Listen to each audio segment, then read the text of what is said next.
All right, I'm going to talk about what it would look like to buy this house in Monroe, Washington if you're making $150,000 in household income. This house is listed at $600,000, and so we're going to look at this scenario. We're going to look at two possible monthly payments depending on what your cash situation is, and we're going to talk about what it would look like to qualify for those monthly payments with that about $150,000 in household income. So that could be whether that's just one person bringing that in or you and your spouse both bringing that total in.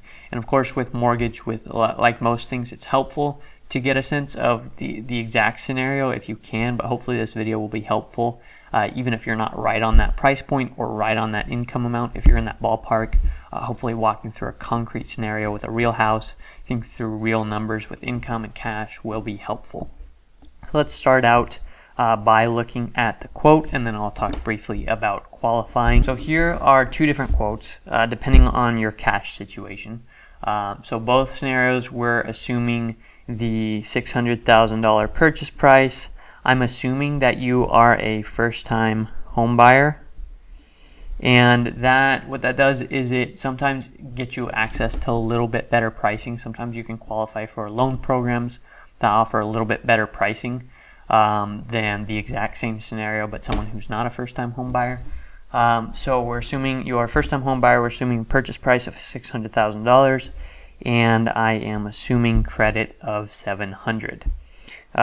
So we'll look at what the resulting pricing is, and basically what the two scenarios are: one, you've got about $70,000-$80,000 in cash, and the other you've got about $45,000 in cash.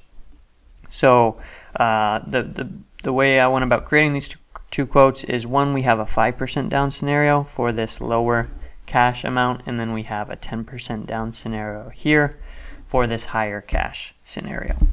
So obviously $600,000 purchase price, 5% is going to be about $30,000, so that's right on what the difference is here in the cash to close, is about $30,000 of difference. You can see the interest rate ended up being the same, which isn't always the case if you have two different down payments, but in this case it was. And the resulting monthly payment up here is what we're looking for. And in the 5% down scenario, the monthly payment is $4,551. And the breakdown of that is, and both of these are going to be the same in both scenarios here, regardless of your down payment, because they're dependent on the house. This is homeowners insurance and taxes, real estate taxes. So I grabbed those taxes from the county website, which Zillow has a link to. Zillow posts the taxes, or what their estimate of the taxes is for the house, but sometimes those don't give the whole picture and aren't an accurate number, so it's helpful to actually grab the number off the county website. So these taxes are based on this specific house, $372 a month. I think it was $46.65 annually or something like that. And then mortgage insurance. So this is where a big difference comes in. Mortgage insurance is something you have to pay when you are putting less than 20% down on a house. And so here in the 5% down scenario, you can see it's $214. In the 10% down scenario, you can see it's $149 a month. And the reason for that is mortgage insurance protects the lender against default. And the higher risk of default, the higher the cost of mortgage insurance is going to be. And you're going to be a little bit higher risk of default when you have a lower down payment than when you have a higher down payment. So you get a little bit knocked off your mortgage insurance when you have a 10% down payment. So the difference here in terms of the monthly payment, you can see it's a difference of about $300, a little less than $300, and part of the reason for that is obviously the principal and interest, because if you have a larger down payment, you have a smaller loan amount to repay, so you're going to have a smaller monthly payment in that area, and you're paying interest on a smaller loan amount. So that's going to obviously make a difference. However, also the difference here is coming in with mortgage insurance accounting for, about $75 a month of difference there. And then the last section is P&I, which is principal and interest. What you can see in the 5% down scenario is 38.40, and then 10% down scenario is 36.38. So both of those are assuming no points, no credit, no points, no credit, which is points are a fee you can pay to get a lower interest rate up front, and credit is kind of the inverse of that, where you are taking a credit from the lender where they will pay some of your closing costs if you're willing to take a higher interest rate up front. I've talked a little bit about in different scenarios why you might do that in different videos, so you can check those out if you'd like. And last section here is just other closing costs, which is there's nothing unusual in this section here, so it's coming in at a pretty typical number, which is around $10,000, $11,000 at this price point for this loan amount in our area, and so it's a pretty reasonable expectation there as far as closing costs. You can get those covered sometimes by the seller if you're able to negotiate that. Maybe you can do a higher, maybe they'll just cover it straight up, or you can do a higher purchase price in exchange for them covering some of your closing costs if you need to reduce some of the cash. And then, so like we talked about at the top, that results in 5% down scenario about $42,000 all in, 10% down scenario about $72,000 all in. So let's talk about qualifying real quick. So the way qualifying works, because we talked about buying this with $150,000 in annual income. And so the way qualifying works is lenders will look at your debt to income ratio. Your debt to income ratio is just like it sounds. It's your total monthly debt over your gross monthly income. And this number needs to be less than 50% for the most part. If you have other debts, student loans, car loans, credit card loans, those all go into this top section here, along with the resulting monthly payment that you're taking on.